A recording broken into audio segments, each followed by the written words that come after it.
Êtes-vous vieux? Autrement dit, avez-vous un âge avancé? Présentez-vous des caractéristiques à la fois physiologiques et sociales de vieillesse. Précisons que pour l'OMS, une personne est âgée à compter, accrochez-vous, de 60 ans. De son côté, l'INSEE continue à utiliser dans ses statistiques les deux seuils de 60 et 65 ans, promouvant l'idée que personnes en fin de carrière, en pré-retraite ou retraités et personnes âgées sont dans le même panier, celui percé des trous des années. La trouille pour beaucoup, qui l'ont bel et bien pris, ce coup de vieux.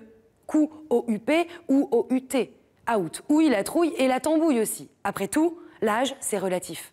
L'âge est avant tout une construction sociale, évoluant relativement aux normes de la société. Ce que montre, à juste titre, le sociologue Serge Guérin dans son ouvrage Au titre juste, l'invention des seniors. Car la vieillesse est bel et bien une création sociale. Mais ne nous y trompons point, elle est aussi une réalité. En effet, la défaillance attribuée au poids du tard et de sa tare, à ce déclin de forme, rencontré et contré, naît sur un fond de vérité, celui des failles, de la fragilité, prouvée, éprouvée, réprouvée. Enfin, je crois bien que l'on croit au point de ressentir vraiment en soi, là, cette usure naturelle. Usure qui, certes, n'a de cesse de nous traverser à chaque bougie soufflée, mais qui, avec le temps, les années, tend plus encore à nous essouffler. Car l'usure ne se résume pas seulement à un état circonstancié, elle est avant tout un processus naturel qui nous use inlassablement, jusqu'à complètement las, eh bien hélas, on le sait.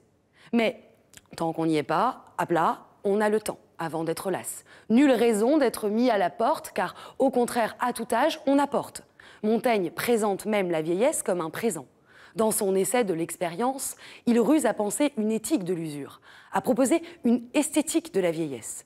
Songez au vieux sage, à l'âge de raison, à l'homme d'expérience, car selon lui, la vieillesse est un temps que la jeunesse ne peut que méconnaître, évidemment, et malheureusement pour elle. Car il s'agit d'un temps qui assagit, d'un temps qui guérit, qui se guérit de l'hypertrophie de l'ego, puisqu'il ordonne, écrit-il, à l'âme non de se tirer à quartier, comme nous n'avons de cesse de le faire dans nos vies suractives, mais de se rallier au corps. Car voici venu le temps de la conscience, qui force et qui forge à faire corps avec sa vulnérabilité, à écouter son corps, lui que l'on sent désormais chaque jour plus fort, pourvu qu'on le serre encore, car il sert encore. Aussi, tous ceux qui perçoivent la vieillesse comme la fin, enfin, ou comme une fatalité, je répondrai avec une certaine gravité.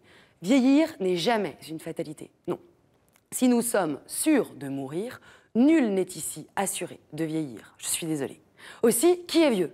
Sans être vieux jeu, je souhaitais vous convier ici à mettre de côté vieillesse égale fatalité de mourir, pour entrevoir la véritable opportunité du vieillir, me semble-t-il, le veiller et le mûrir.